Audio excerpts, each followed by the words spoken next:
नमस्कार, मैं हूं अनुपम। इस वक्त के बुलेटिन के साथ सीएम योगी के ड्रीम प्रोजेक्ट में शामिल विंध्य कॉरिडोर का शिलान्यास करने के लिए केंद्रीय गृह मंत्री अमित शाह और सीएम योगी जल्द ही विंध्याचल आने वाले हैं।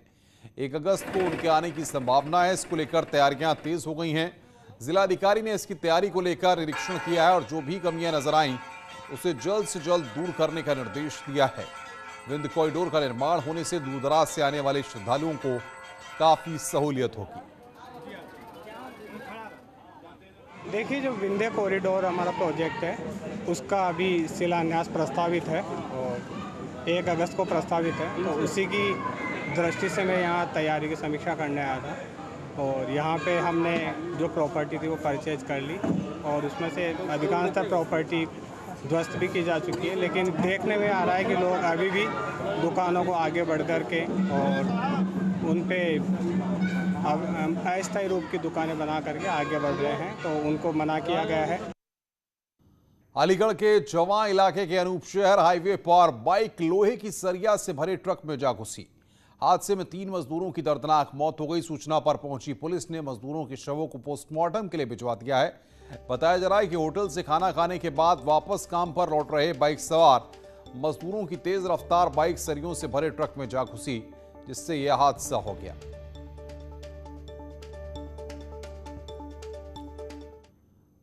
बिजनौर में दयालवाला इलाके में तेंदुए की दस्तक से ग्रामीणों में दहशत का माहौल बना हुआ है।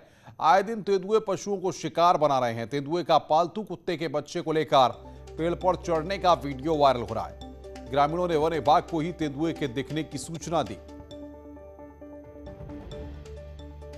तो यह तस्वीर हम आपको आपकी स्क्रीन पर दिखा रहे हैं। तेंदुए की दस्तक, बिजनौर में दहशत का माहौल वहां पर बना हुआ है।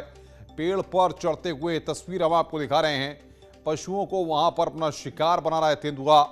ये तस्वीर आपकी स्क्रीन पर हम आपको दिखा रहे हैं। ग्रामीणों ने वहां पर वन विभाग को फिलहाल सूचना दी है। मंडावर के दयालवाला इलाके का यह पूरा मामला है। तेंदुए की दस्तक वहां पर देखी गई है।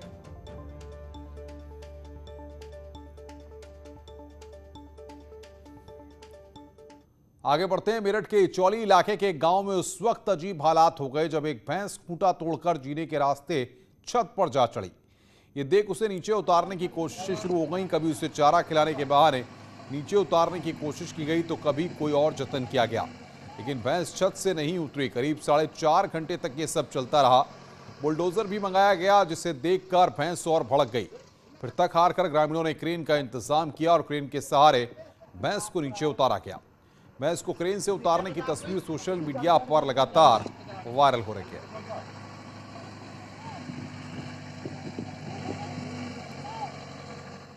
आगे बढ़ते हैं। उत्तराखंड में एक बार फिर चीन की गंदी हरकत की खबर है।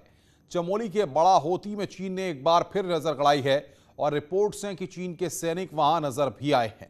डिफेंस एक्सपर्ट्स से चीन की बौखलाहट बता रहे हैं। हालांकि राज्य सरकार की तरफ से अब तक इस पर कोई भी बयान सामने नहीं आया है।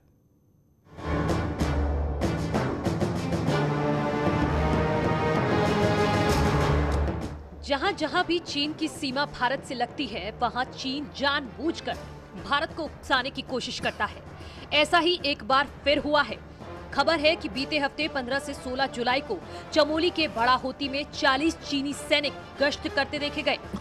इतना ही नहीं, कुछ चीनी सैनिक होती घाट तक पहुंचे, जिसके बाद भारतीय सेना और सुरक्षा एजेंसियां सतर्क हो गई हैं। पर इस मामले में अब तक राज्य सरकार का कोई बयान नहीं आया है। सैनिक कल्याण मंत्री गणेश जोशी का कहना है कि मीडिया रिपोर्ट्स पर कुछ नहीं कहा जा सकता, लेकिन अगर कोई ऐसी हरकत करेगा तो जवाब मिलेगा। वहीं कांग्रेस ने केंद्र सरकार पर सवाल खड़े किए हैं। अगर ऐसा कोई आंख उठा के करेगा, आपने देखा होगा गलवान के अंदर चाइना ने एक प्रयास किया था, हमारे सैनिक कम थे, उसके बावजूद कैजुअलिटी उनकी ज्यादा हुई थी। तो अगर कहीं ऐसी हिम्मत कोई करेगा तो उसको मुंह तोड़ जवाब दिया जाएगा। देश की सीमाएं सुरक्षित रहें, संरक्षित रहे, इस ओर उसका ध्यान नहीं है। और मैं केंद्र सरकार से कहना चाहता हूं कि वो सिर्फ बयानबाजी ना करे, बयानवीर ना बने, बल्कि नियंत्रण रेखा पर अपना पराक्रम दिखाने का काम करे। अरुणाचल प्रदेश, लद्दाख और उत्तराखंड में चीन ऐसी हरकतें करता है। डिफेंस एक्सपर्ट्स का कहना है कि लद्दाख में मिले जवाब के बाद ये चीन की बौखलाहट है और बॉर्डर तक सड़क पहुंचाने और एयरबेस बनने से चीन परेशान है। 5 फिंगर्स की बात करते थे कि जो उनमें से एक उत्तराखंड का इलाका भी था। तो ये जो आप कह रहे हैं ये प्रोबेबली उनका या तो एक तरह से कहते हैं कि हिंदुस्तान की तैयारी, हिंदुस्तान की सतर्कता, उसको देखने के लिए हो सकता है। दूसरा, वो अपने कंस्ट्रक्शन एक्टिविटीज़ उन्होंने बॉर्डर के आसपास करनी शुरू कर दी है जब से हमने डोकलम में उनको एक तरह से मुंह तोड़ जवाब दिया था। तो चाइना का जो लॉन्ग टर्म विजन है उसमें वो भारत को एक खतरा पाता है। चाइनीज को अपना खतरा है हमारी ओर से। अभी सिचुएशन ये बनी हुई है क्योंकि जिस तरह का उनको मकूल जवाब मिला है लद्दाख में, उनको पता है कि भारत पूरी तैयारी में है, हमें छोड़ेगा नहीं। एक्सपर्ट्स ये भी मानते हैं कि नेपाल में सरकार बदलने से भी चीन परेशान है और उसे डर है कि भारत नेपाल के रिश्ते बेहतर हो सकते हैं। ऐसे में नेपाल और चीन बॉर्डर से लगे उत्तराखंड में हरकतें करके चीन परेशानी पैदा करने की कोशिश करता है। दीपांकर भट्ट, न्यूज़ 18, देहरादून। हमीरपुर से बड़ी खबर आ रही है। 5 मंजिला इमारत में आग लगी। आग लगने के बाद सिलेंडर में विस्फोट हुआ है। धमाके में कई जख्मी हैं। जिला अस्पताल में इनको भर्ती कराया गया है। मकान को भी काफी नुकसान पहुंचा है। बड़ी खबर, शॉर्ट सर्किट से आग लगने की आशंका। ये तस्वीरें इस वक्त हम आपकी स्क्रीन पर आपको दिखा रहे हैं। दमकल की 5 गाड़ियां इस वक्त मौके पर हैं। आग पर काबू पाने के लिए जद्दोजहद हो रही है और एक्सक्लूसिव तस्वीरें इस वक्त आपकी स्क्रीन पर। मकान को भी काफी नुकसान वहां पर पहुंचा है। एक्सक्लूसिव तस्वीरें इस वक्त हमीरपुर से हम आपको दिखा रहे हैं।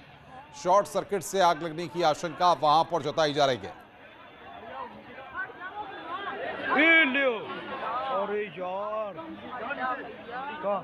आग लगने के बाद सिलेंडर में वहां पर विस्फोट हुआ है। शॉर्ट सर्किट से आग लगने की आशंका जताई जा रही है। दमकल की 5 गाड़ियों ने 4 घंटे मशक्कत की है, तब जाकर इस आग पर काबू पाया जा सका है।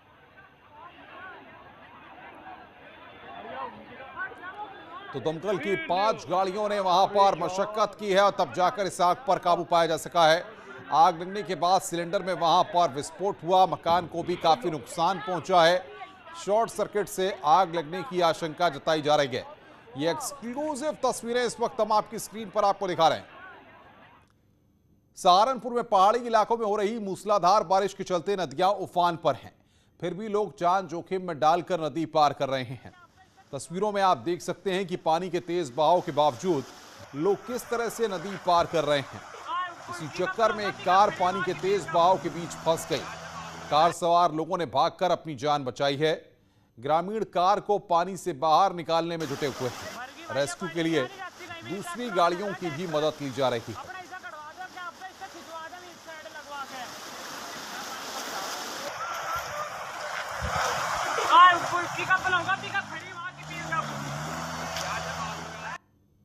तो कार को पानी से निकालने की कोशिश वहां पर, ये तस्वीरें हम आपको दिखा रहे हैं। पानी का बहाव काफी तेज है वहां पर। और देवेश त्यागी बातचीत करने के लिए हमारे संवाददाता हमारे साथ फोन लाइन पर जुड़ रहे हैं। देवेश, क्या स्थिति इस वक्त वहां पर है? क्या अभी भी लोग फंसे हुए हैं वहां पर? हमको मैं आपको बताना चाहूंगा, सहारनपुर की शिवालिक पहाड़ियों में जो नीचे तराई का इलाका है, वहां पर लगातार बारिश होने के कारण लगातार नदियों में बहाव तेज हो जाता है और अचानक से पानी आता है। अचानक से पानी आने के कारण उसमें लोग जो वाहन के द्वारा निकल रहे होते हैं वो फंस जाते हैं। अक्सर ऐसी तस्वीरें देखने को मिल जाती हैं कि वाहन लगातार फंसे होते हैं, लेकिन कहीं ना कहीं पानी जो है आधा पौन घंटे में 1 घंटे में कम हो जाता है, जिसके कारण से गांव वालों की मदद से वो वाहन को निकाल लेते हैं। तो अभी मैं आपको बताना चाहूंगा कि पानी उतर गया है और वाहन वहां से ग्रामीणों की मदद से निकाल दिए गए हैं। जी देवेश, लेकिन हम देख रहे हैं कि जिस तरीके से पानी का फ्लो काफी तेज है और लगातार पिछले 2-3 दिन से इसी तरह की तस्वीरें भी सामने आ रही हैं। ऐसे में प्रशासन ने कुछ बंदोबस्त किए? क्या लोगों के आने पर वहां पर रोक लगाई गई है? अंत मैं आपको बताना चाहूंगा, वहां पर साइन बोर्ड लगाया हुआ है और जो मंदिर परिसर के लोग हैं उन्होंने भी अपील की है कि लोग जो है ऐसे समय में ना आए जब बरसात का पानी, लेकिन बरसात का पानी अचानक से आता है। आधा घंटे मतलब लोगों को पता ही नहीं लगता कि कब पानी आ रहा है। अचानक से पानी आता है, तेज बहाव में लोग फंस जाते हैं और जब पानी कम होता है तभी बहुत बहुत शुक्रिया देवेश हमारे साथ जुड़ने के लिए और बातचीत करने के लिए। देवेश त्यागी हमारे संवाददाता सहारनपुर से इस वक्त की बड़ी खबर पर हमें अपडेट दे रहे थे। उत्तराखंड के चंपावत में आसमानी बारिश का तांडव जारी है। यहां पर टनकपुर पिथौरागढ़ हाईवे में दौंसवाला के पास भारी मलबा गिर रहा है। मलबा आने से एनएच तीसरे दिन भी आवाजाही के लिए बंद रहा। वहीं 2 दिन से टनकपुर में फंसे लोग 200 किलोमीटर का सफर तय कर देवीधुरा रोड से होकर चंपावत पहुंच रहे हैं। स्थिति है इस रोड की, ऑल वेदर रोड की। हम लगातार 2 दिन फंसे होने के बाद आज 300 किलोमीटर रन करके इधर देवीधुरा वाले वाया रास्ते से चलते हुए यहाँ पर पहुँचे हैं। बहुत जगह जगह पर बोल्डर गिरे हुए हैं और अभी भी खुलना मुश्किल है इस रोड का, और मुझे लगता है कि इस बरसात में ये स्थिति बनी रहेगी। मैं यात्रियों से गुजारिश भी करूँगा कि वह इतना बड़ा जोखिम न लें इस रोड में चलने के लिए। शाहजहांपुर के सदर बाजार के बस अड्डे से पुलिस ने अंतर्राज्यीय ठगी गिरोह के 5 सदस्यों को गिरफ्तार किया है। ठगों के पास से पुलिस ने 5 किलो नकली सोने के सिक्के, हार और 16 मोबाइल बरामद किए हैं। गाजियाबाद और गुजरात के रहने वाले ये सभी ठग सोने के नकली सिक्के दिखाकर लोगों से ठगी करते थे। ठगी की सरगना गुजरात की रहने वाली महिला रामू बहन, जिसकी गिरफ्तारी के लिए पुलिस की एक टीम गुजरात भेजी गई है। दरअसल कुछ दिनों पहले ठगों ने कलान इलाके में एक शख्स को सोने के नकली सिक्के दिखाकर लाखों रुपए ठग लिए थे। इसका केस दर्ज कर पुलिस इन ठगों की तलाश कर रही है। संयुक्त रूप से सदर बाजार पुलिस तथा एसओजी द्वारा इनको रंगे हाथ पकड़ा गया। इनके पास से 5 किलो तक के सिक्के मिले हैं और 2.5 किलो का हार मिला है, 16 मोबाइल भी मिले हुए हैं। तो चूँकि ये टीम लगातार, इसके जो सदस्य हैं 5 सदस्य जो पुरुष हैं और एक महिला थी, वो सब गुजरात और गाजियाबाद के रहने वाले हैं। आगरा में पुलिस और बदमाशों के बीच मुठभेड़ हुई है, जिसमें पुलिस ने बदमाश संतोष को गिरफ्तार किया है। मणपुरम गोल्ड लोन डकैती के मामले में बदमाश संतोष वांटेड था। आरोपी के पास से 1 किलो सोना बरामद हुआ है। कमला नगर इलाके में यह मुठभेड़ हुई है।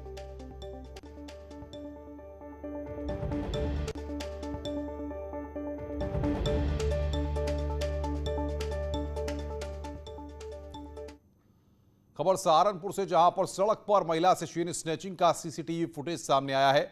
बेखौफ बदमाशों ने सड़क पर पैदल चल रही महिला का चेन खींचकर भागने लगा, लेकिन महिला के शोर मचाने पर कुछ लोग घरों से बाहर निकले और आरोपी को पकड़ लिया है। उसके बाद लोगों ने आरोपी को जमकर पीटा है और बाद में पुलिस को सौंप दिया। मामला सदर बाजार के चुंगी इलाके का है।